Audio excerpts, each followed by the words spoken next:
Every evening, as the sun dipped below Crestview's jagged cliffs, Bear carried the same boot to the gate. A massive Newfoundland with a coat like damp coal, he'd lumber out of his kennel at the Crestview Animal Shelter, the tattered fisherman's boot gripped in his jaws, its leather cracked, sole flapping.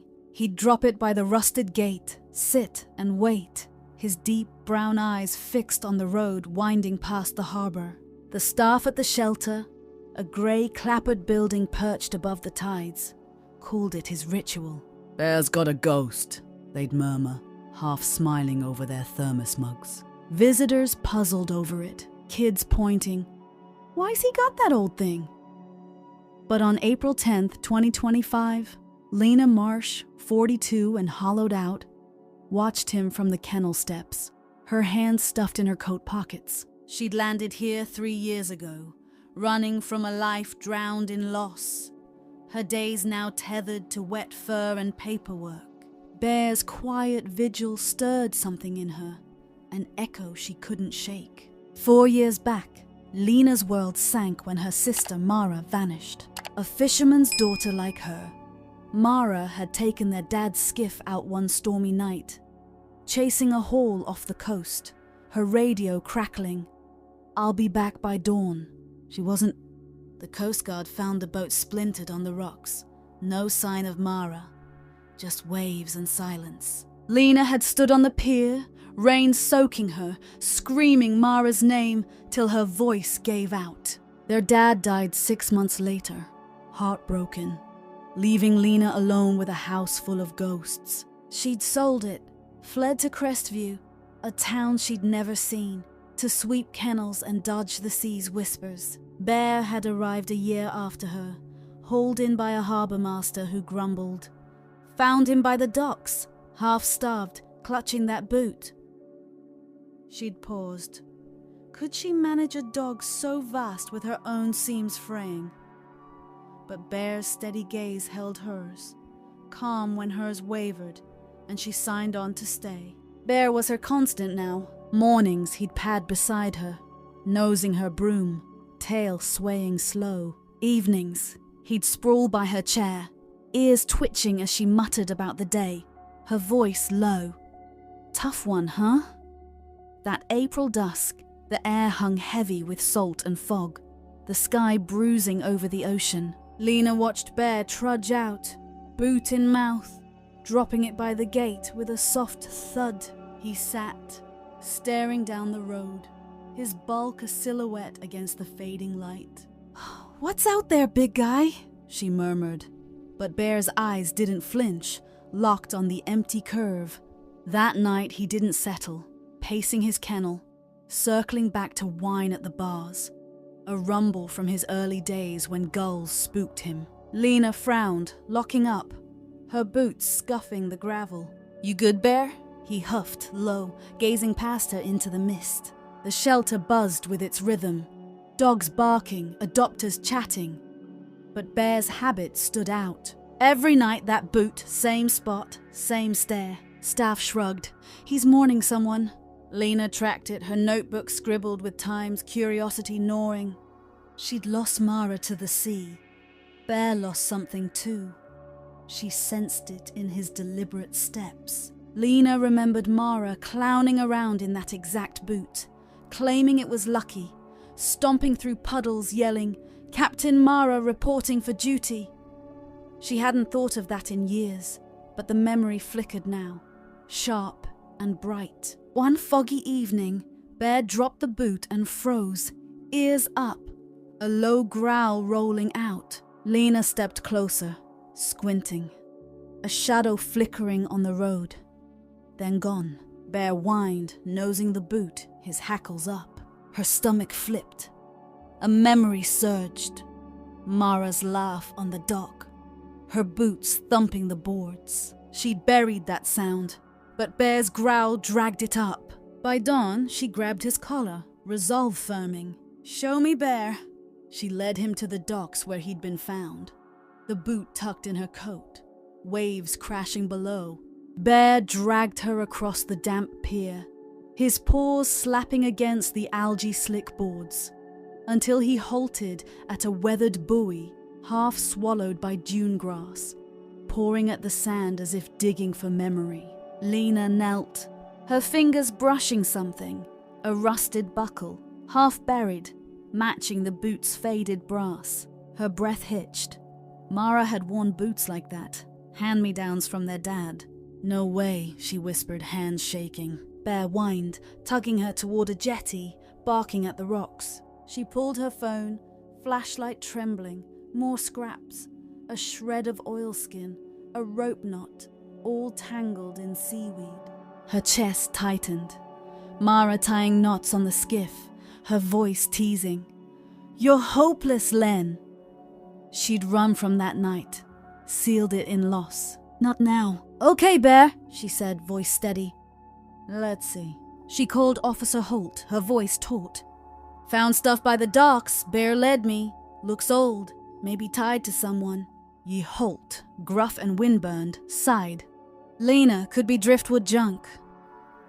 "Just come," she said, hanging up, her fingers cold on the screen. Bear wouldn't rest that night, pacing the kennel, circling back to wine, his eyes darting. Lena couldn't sleep either. The buckle on her table, its edges a quiet cry. She'd tried forgetting Mara, drowned her in silence and salt. But she lingered, a ripple in every wave. Mara had been her anchor. Her fault she'd sailed into the storm. Bear's whine cut through. By morning she leashed him again. "Back at it, huh?" Holt arrived at the jetty, boots heavy, a deputy trailing. Bear led them, pouring deeper, unearthing a cracked compass. Mara's. She'd etched her initials on it, laughing. "So I don't get lost." Holt frowned, bagging it. Could be anyone's. Lena's jaw tightened. "Not to him, Bear knows." The deputy smirked. "Dog's a sailor now," Bear growled, circling a rock pile, barking at a hollow beneath, claw marks faint in the stone. Lena knelt, flashlight piercing, a woman's boot, weathered, matching Bear's. Her chest seized, Mara's size, her scuffed pair from that last trip. "That's hers," she said, voice cracking. Holt's skepticism wavered. He radioed the Coast Guard. Bear sat guard, eyes on the road, a fisherman passing, his huff soft, almost weary. Back at the shelter, Lena couldn't shake it. She brewed coffee, hands shaky, replaying that stormy night. She'd begged Mara to stay.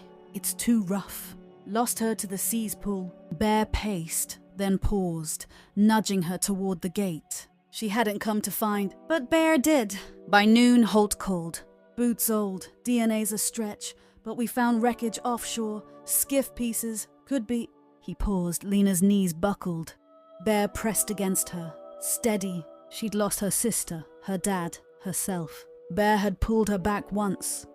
Nights when she'd stared at the tide, his bulk beside her, till dawn. Now he'd led her here.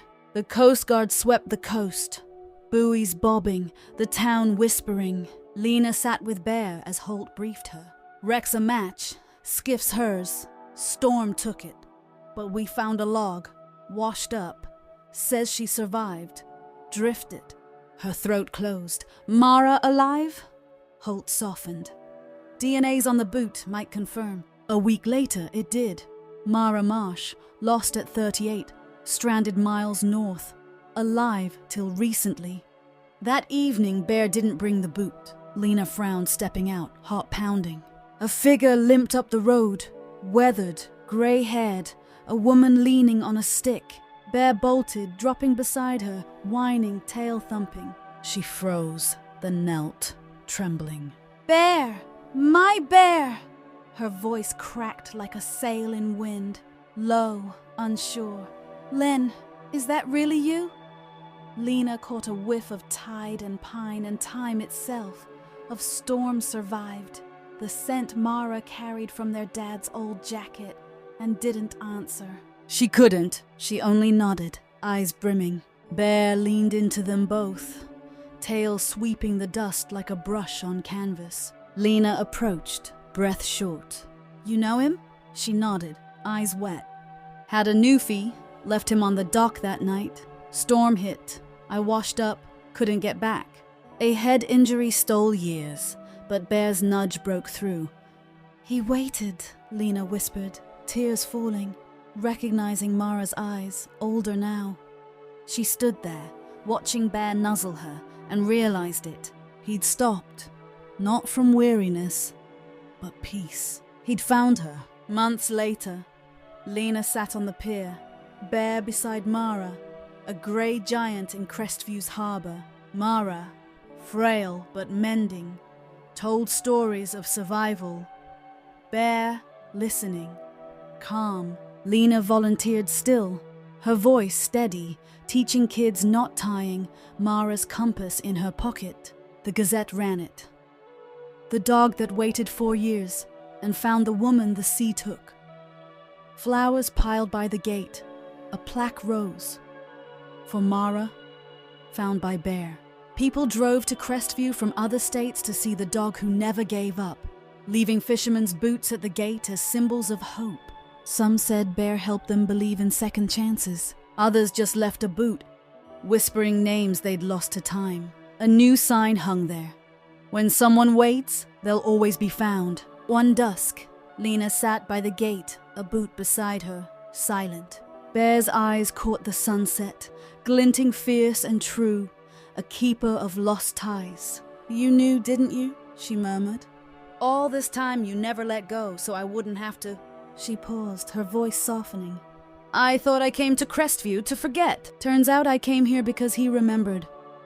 So, viewers, sometimes they're carrying more than you see. Sometimes they're bringing you home.